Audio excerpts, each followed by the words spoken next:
Selamat pagi Bapak Ibu, bagaimana kabarnya? Semoga dalam kondisi sehat. Jangan lupa tetap jaga kebersihan. Hari ini saya ingin menyampaikan sedikit sistematika cara penyusunan tesis yang saat ini Bapak Ibu sedang persiapkan. Jadi saya akan memberikan tips yang lebih simpel supaya Bapak Ibu bisa segera menyelesaikan mulai dari proposal sampai yang terakhir. Yang pertama saya masuk di proposal dahulu. Jadi syarat untuk tesis minimal Bapak Ibu harus bisa mencari empiris atau jurnal penelitian terdahulu 10 ya. 10 diusahakan jurnal itu adalah jurnal terakreditasi, syukur-syukur terakreditasi internasional. Boleh 5 internasional, 5 lokal ya. Ini yang dipakai untuk acuan Bapak Ibu sebagai landasan empiris. Lebih juga boleh, tapi minimal 10 ya. Kemudian jangan lupa di antara empiris itu Bapak Ibu harus menampilkan gap risetnya ya, gap riset, karena ini yang membedakan penelitian Anda di tesis dengan skripsi ya. Jadi langkah yang pertama adalah penetapan judul. Pada saat Bapak Ibu menetapkan judul, usahakan Bapak Ibu harus bisa menemukan minimal 10 jurnal atau landasan empiris yang Bapak Ibu pakai untuk acuan. Ya, ini akan sangat membantu karena di dalam jurnal itu Bapak Ibu bisa melihat indikator yang dipakai dari setiap variabel itu Bapak Ibu juga bisa pakai. Kemudian ada kerangka konsep dan kerangka berpikir yang ini bisa membantu Bapak Ibu.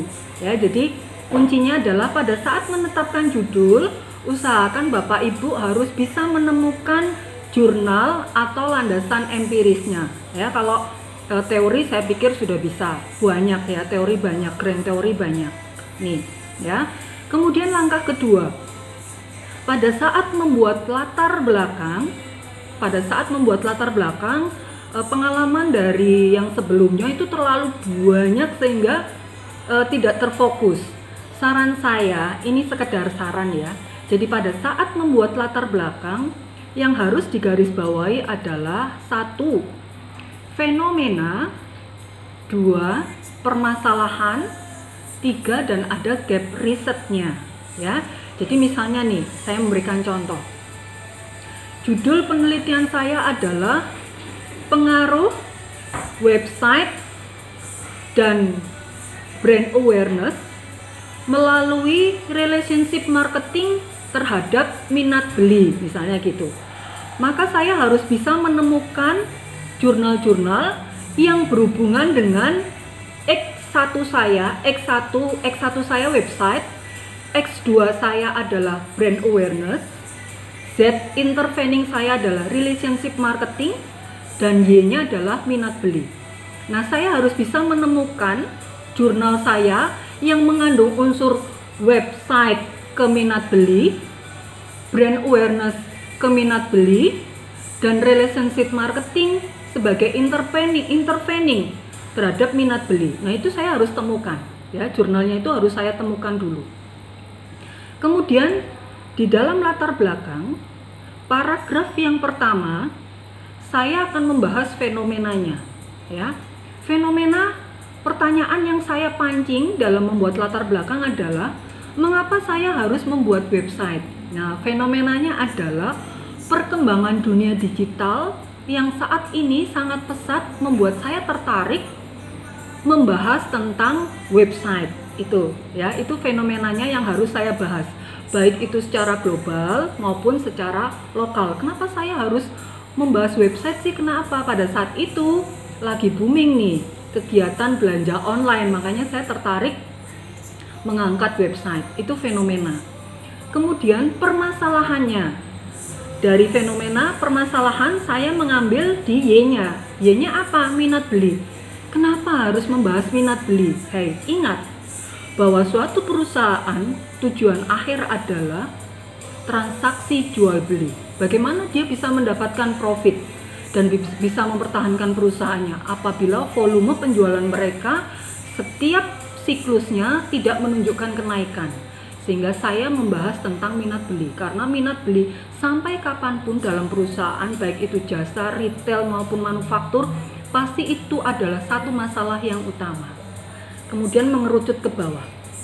Apa saja yang mempengaruhi minat beli? Oh baik, kalau di dalam dunia digital marketing, website itu sangat mempengaruhi minat beli. Terus apalagi? Brand awareness, itu sangat mempengaruhi. Kemudian saya membawa lagi, tetapi brand awareness itu terbangun dari apa? Dari relationship marketing. Oke, saya ambil relationship marketing sebagai intervening.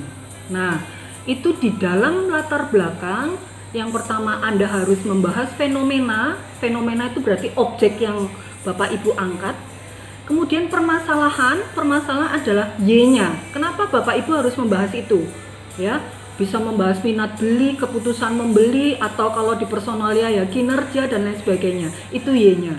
Kemudian apa yang mempengaruhi Y-nya? Itu masalah. Oh, yang mempengaruhi Y-nya saya adalah brand awareness, relationship marketing, dan website. Nah, ini saya harus angkat. Nah, setelah di paragraf pertama, kemudian menuju ke paragraf kedua, saya mulai memunculkan bahwa ada penelitian terdahulu yang menyampaikan bahwa website sangat mempengaruhi minat beli. Oh iya, menurut pendapatnya siapa? Ini empiris. Kemudian brand awareness sangat mempengaruhi minat beli. Oh iya, saya masukkan juga. Ini menurut siapa? Kemudian ada yang bilang brand awareness mempengaruhi minat beli. Oh iya, saya masukkan lagi. Tetapi ada yang bilang bahwa brand awareness tidak mempengaruhi minat beli. Nah, ini gap research. Masalah ini. Nah, saya harus angkat juga. Ada beberapa yang menyatakan bahwa brand awareness, website yang menggunakan intervening relationship marketing mempengaruhi minat beli. Tetapi ada yang menyatakan bahwa tidak. Nah, ini gap risetnya saya angkat. Ya, sudah jelas ya. Jadi di dalam latar belakang, Bapak Ibu menyampaikan fenomena bisa diambil dari objek. Kemudian permasalahan dari Y-nya, kenapa harus mengangkat Y? Itu Bapak Ibu harus jelaskan juga. Apa saja yang mempengaruhi Y? Ini X-nya, termasuk Z-nya kalau ada Z.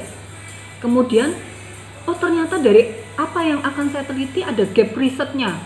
Ya, gap riset artinya bahwa hasil penelitian dia berlawanan dari beberapa yang sudah berjalan, bahkan melawan dari teori yang sudah ada. Nah, ini kan menarik. Nah, ini temuan. Nah, ini Bapak Ibu harus masukkan di latar belakang. Satu lagi pesan saya, satu paragraf itu dalam karya ilmiah minimal 3 kalimat. Ya, jangan sampai satu kalimat dimasukkan, 3 kalimat yang diakhiri dengan titik ya Bapak Ibu. Kemudian proporsinya itu atau komposisinya disusun yang rapi, jangan sampai ada yang satu paragraf lebar sekali, ada yang satu paragraf sempit ya, komposisinya diatur. Nah, itu setelah menuju ke latar belakang, kita menuju ke rumusan masalah. Dari rumusan masalah, apa sebetulnya yang ingin Bapak Ibu ketahui dari penelitian Bapak Ibu? Ataukah pengaruh, hubungan, dan lain sebagainya ya. Jadi susunannya itu latar belakang, rumusan masalah, kemudian ada tujuan penelitian, dan yang terakhir manfaat penelitian. Manfaat penelitian itu ada 2, manfaat teoritis dan manfaat umum ya. Jadi Bapak Ibu bisa lihatlah contohnya. Kalau manfaat teoritis, secara teoritis kenapa saya harus membahas teori tentang ini. Kemudian secara umum manfaat ini berguna untuk siapa? Bagi Bapak Ibu, bagi penelitian terdahulu, penelitian selanjutnya, atau bagi perusahaan atau objek yang bersangkutan. Nah, ini di proposal ya Bapak Ibu. Ya, sementara ini dulu yang saya sampaikan, siapkan dulu di bab 1 supaya tidak terlalu banyak, karena menyusun latar belakang kadang Bapak Ibu pun kebingungan. Satu kunci dari saya adalah harus bisa mencari 10 jurnal penelitian terdahulu sebagai landasan teori. Oke, saya tambahkan sedikit supaya tidak nanggung. Bab yang kedua, Bapak Ibu menampilkan, yang pertama adalah menampilkan jurnal penelitian terdahulu yang 10 tadi. Meskipun Bapak Ibu dapat jurnal penelitian terdahulu 20, tetapi yang utama yang Bapak Ibu pakai mungkin hanya 10, nggak apa-apa ya. Karena dari 10 itu mungkin indikator saya temukan dari 10 jurnal ini ya. Indikator misalnya Bapak Ibu kesulitan mencari indikator dari teori, Bapak Ibu bisa ambil dari jurnalnya. Oh, kuncinya indikator itu biasanya pakai kata kuncinya measurement ya, itu indikator dari tiap variabel Bapak Ibu bisa pakai. Nah, indikator dari tiap variabel itu berbeda-beda. Secara teori ada 10 misalnya, tapi dia hanya pakai 5. Jadi tidak semua indikator dipakai. Indikator sesuaikan dengan kebutuhan penelitian Bapak Ibu. Ya, itu kuncinya. Jadi di bab 2, 1, masukkan 10 jurnal penelitian terdahulu, itu namanya empiris. Kemudian landasan teorinya sesuai dengan yang Bapak Ibu butuhkan saja, jangan semuanya dimasukkan ya. Jadi misalnya saya tadi ada website, berarti saya harus memasukkan teorinya website, include indikator, teorinya brand awareness, include indikator, teorinya relationship marketing, include indikator, teori minat beli, include indikator, dan saya juga harus membahas tentang apa? Digital marketing, karena website itu turunan dari digital marketing, misalnya gitu. Lalu di bawahnya lagi ada hubungan antar variabel.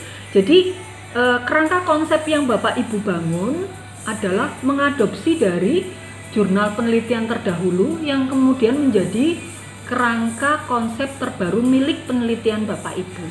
Ya, jadi itu kira-kira sampai di situ dulu. Saya bahas di bab 1 dan bab 2 dulu. Next video saya akan bahas bab 3 dan 4.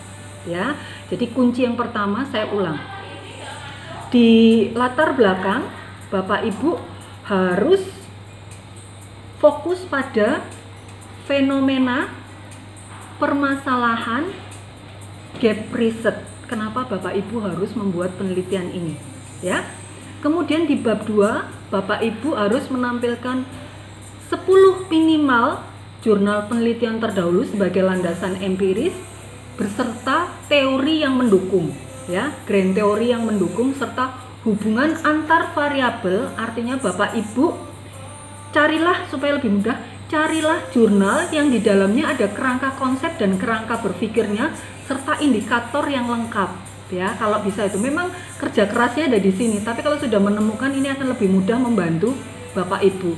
Jadi usahakan ada jurnal penelitian terdahulu untuk membuat penelitian ini ya.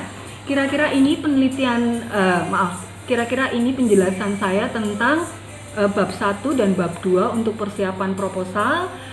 Silahkan Bapak Ibu bisa like, subscribe, dan komentar. Mungkin di dalam komentar ada sesuatu yang ingin disampaikan, nanti saya akan baca dan saya akan melengkapi di video berikutnya. Baik, terima kasih, selamat bekerja dan selamat melanjutkan menyelesaikan proposal Bapak Ibu. Selamat pagi.